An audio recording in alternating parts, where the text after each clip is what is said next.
Hi, I'm Nathan. This is Anthony, and we are Amateur Cinephiles. This is our podcast where we talk about the top 100 best movies and the top 100 worst movies on the IMDb top 100 worst and best list. Yeah. From rating from worst to best, right? Yes. Alright, cool. Today we're going to be talking about Requiem for a Dream, directed by Darren Aronofsky, right? Yep. And I don't even know the name of the second movie. It's so long. It's like 9 words. In the Name of the King, a Dungeon Siege Tale. So basically, it's another D&D campaign. Yes. But with Jason Statham. Directed by Uwe Boll. I think I'm saying that right. In the Name of the King, a Dungeon Siege Tale. Directed in 2006 by Uwe Boll. It's such a stupid movie. This movie follows a guy named Farmer. But he has an actual name though. Like his name is Farmer. I know his name is Farmer, but he has a name. No, it's Farmer. That's it. Like if you look at the script, if you look at the credits. I know, but he has a name. It's Farmer. I know it shows on Google. Farmer, but he has a name. Yeah, that's his name, Farmer. You're making it sound like he's a Sims character. He is a Sims character. Basically. Do you know what his job is? Do you know what his profession is? Farmer. He farms. And he sets out to rescue his kidnapped wife and avenge the death of his son, 2X, committed by the Kroogs, a race of animal warriors who are controlled by the evil Galleon.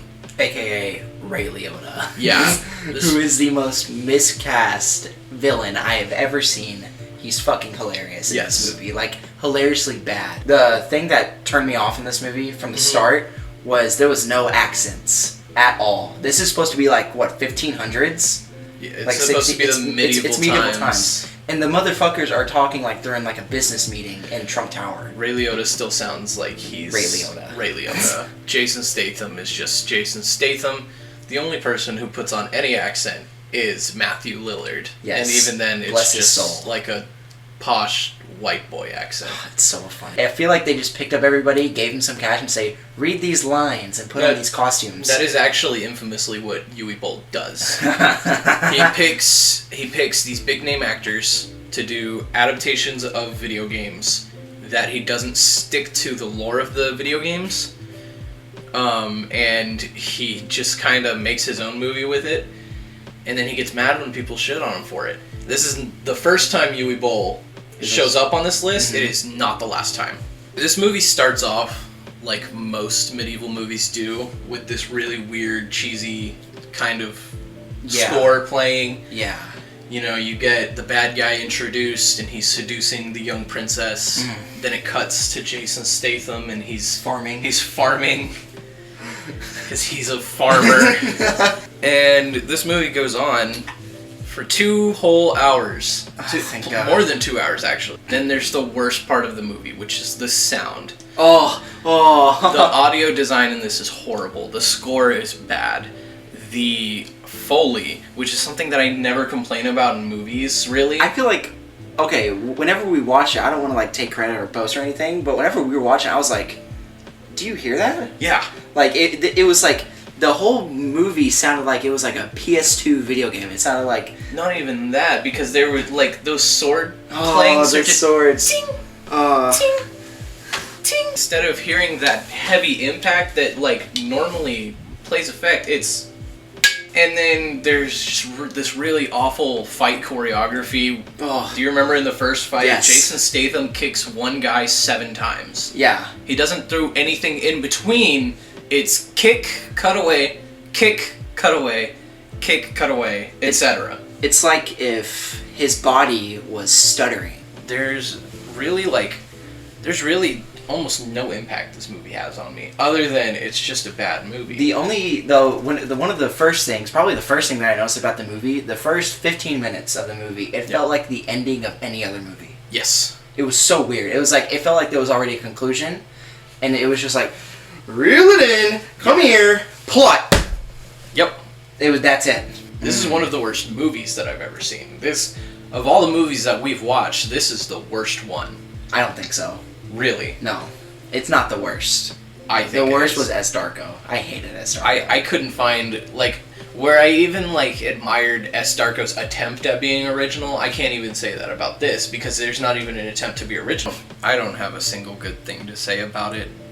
I tried to, like, nitpick my way into finding one thing that I really enjoyed about it, and I can't. I'm, like, devoid of any compliments I could possibly give it, and I'm never, like, rough on movies like this. You aren't. You like shit movies. That's notorious with you. Yes. I have to give it, with, like, in good conscience, I have to give this movie a 0. Oh, the first goose egg. My rating for this movie, if I haven't kind of hinted towards it, is a 3 out of 10. On to Requiem for a Dream addiction movie. So basically we have 4 characters. We have Jared Leto, who plays the son of Ellen Burstyn, who in my opinion is the MVP of this movie. Yes. She plays her son, who is addicted to, is it heroin? Yes. Who's addicted to heroin, with his friend Marlon Wayans, who gives the best performance of his career ever. This is Oscar worthy in my opinion for him. Yes, Marlon Wayans is great. So good in this. And then the girl's name, who is Jared Leto's girlfriend, Jennifer Connelly, and she's okay in it. Like she's the weak link of the 4 really actors in this. I would disagree. I would actually go as far as to say Jared Leto is the worst one. I put down Jared Leto gives a good Jared Leto performance. Jared Leto gives a good Jared Leto performance. Yes. So the plot follows Jared Leto, Marlon Wayans, and these 2 people on their course of beginning an addiction, or some of them are in course of one. Yes. Like Jared Leto and Marlon Wayans. The first sequence of the movie is them buying heroin by selling the mom's TV. Yep. And the mom is addicted to watching TV. Yes. And then she turns out to become addicted to like a diet pill, which is basically speed. And then, he's giving her opioids. Yeah. And then the girlfriend, she's addicted. She's also addicted to heroin. But she's just starting just because of Jared Leto.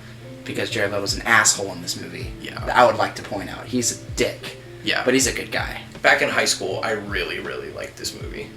This movie, whenever I watched it for the first time, I was 13. Yeah, I think I was like 13 or 14. And I watched this on AMC. It was 4 a.m. Nobody was awake in my house. And I was like, holy fuck, he just got his arm cut off. Yeah. What is this movie? And I had to rewind it because we had TiVo. Right. And I watched it and I was like, it's okay. It's edgy as fuck. It made me feel like an adult. Yeah. But I didn't really enjoy it. Watching it the second time, it was almost really hard to watch. Yeah. So that's all I got to say on that. It is very dark. It's a very messed up tale. It's definitely makes you not want to do drugs. Even prescription drugs. Fuck the ibuprofen, homie. Yeah. I'll suffer through my paper cuts. Yeah, that's what I'm saying. Ellen Burstyn is a phenomenal actress. Holy shit. Through and through and through. Where this movie very obviously takes inspiration from some movies, you can tell that it inspired a lot of other movies as well. For sure. Most notably Joker. Yeah. Wait, which Joker? Joaquin Phoenix's Joker. Okay, continue. I don't think we need to, like, talk about it too much in depth, because we do have to watch Joker, and I have a whole rant for it. I'm very not excited, because I've heard this in regular conversation. Everyone in this gives a good performance. At the least, a good performance. Yeah. You could win a small award show with the ending performance in here. Some of the shots in here are also really aesthetically pleasing. Dude. Especially the shots between Jared Leto and Jennifer Connelly. Yes. One of my some of my most favorite sequences of this movie was even in the beginning, whenever they were going through the hotel, you know what I'm talking about? And it shows like the security cam footage. Yeah. And of them, what they're doing, which is like they're basically harassing all the tenants in that building, making them leave by pulling the fire alarm. Yeah. Which was fucked, and he's an asshole. And then there's that infamous shot where they're laying down head by head as the camera like spirals out with them. It's dope. It is a beautiful shot. Yes. And then of course Marlon Wayans, who you don't expect ever to give a performance like this.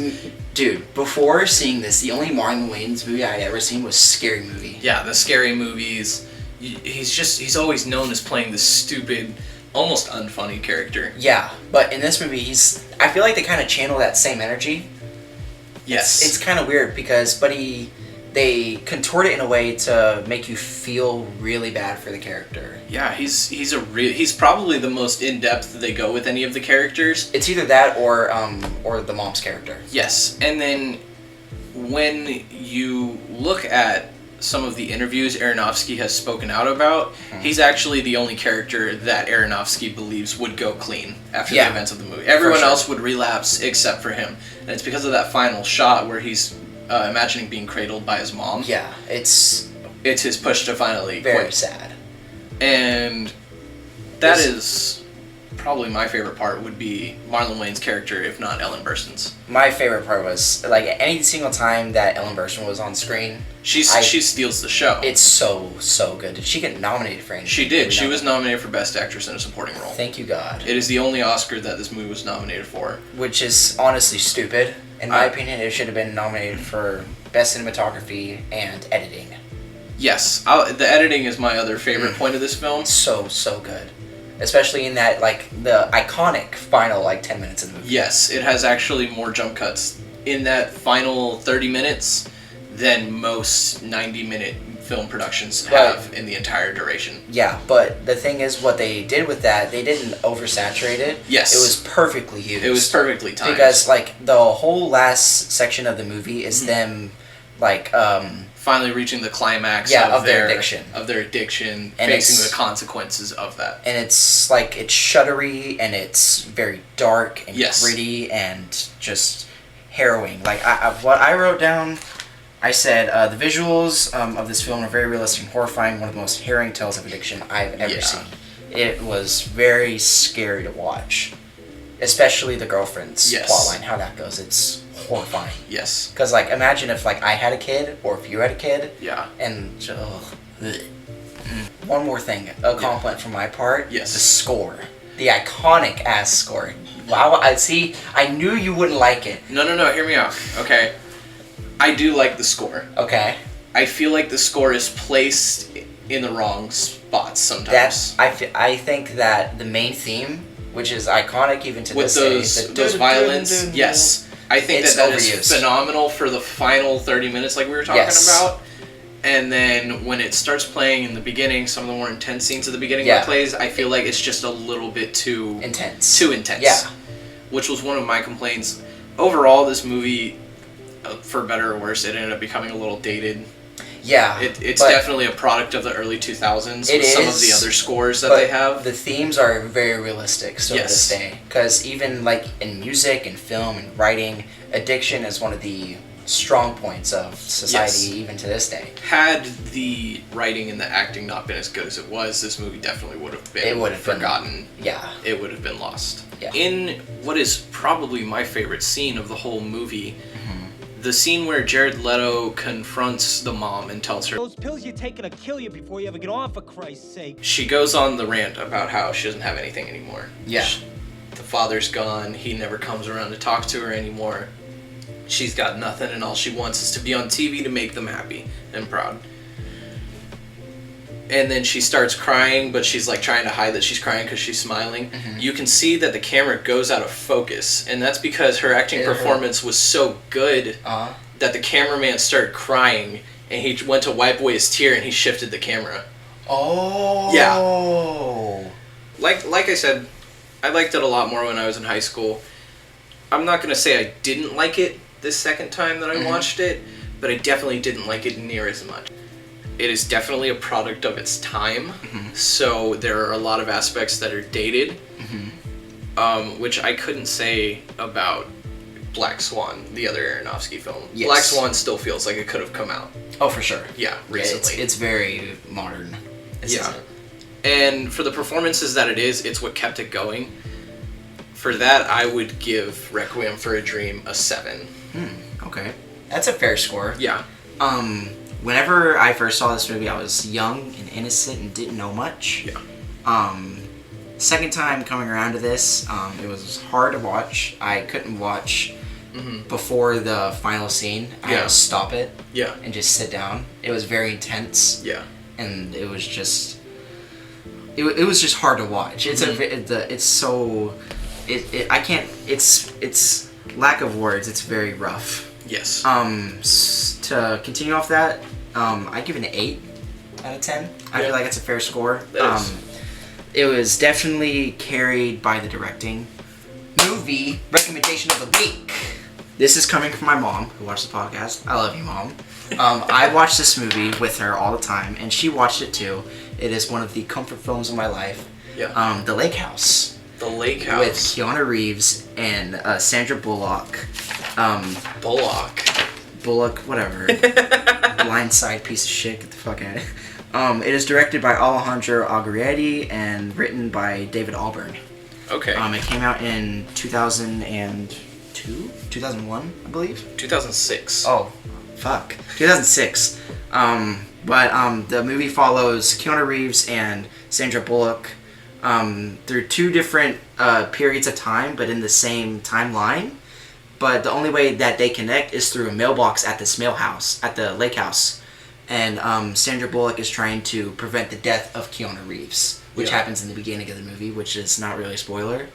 But it's their story of connecting in love and trying to save each other so that they can love each other in person. Let me ask you this. Yes. Did you know that movie is a remake? Of what? Of a Korean film. Is it by the same name or no? It's called Ilmar. Okay. Okay, I didn't know this. This is interesting. So... It has a better rating than The Lake House, what? Yeah. So, Ilmar takes place in 1999 when a voice actor moves from Ilmar, a seaside house, and she leaves a Christmas card in its magical mailbox. Yeah. So An architect student receives it in 1997, and so begins a friendship separated by 2 whole years. Yeah. That's cool. I never knew that. Well, what's it on? Do you know? Let me see. Because The Lake House, I don't think it's on any streaming services. You'd have to buy it on DVD, I think. You can watch Ilmar for free on IMDb TV. Oh. Yes. I'm going to watch that tonight. I'm excited. And then The Lake House, you can rent on YouTube for $3.99, or you can watch it on Prime Video, also don't for $3.99. fucking buy movies on the internet. Hard copy. I'm going to recommend Snowpiercer, directed in 2013 by Bong Joon-ho. Great director. Great director. One of the great directors of the past 10 years. Yeah, absolutely. So this movie follows a group of people who live in the back of a train that goes around the world after another ice age began. Mm-hmm.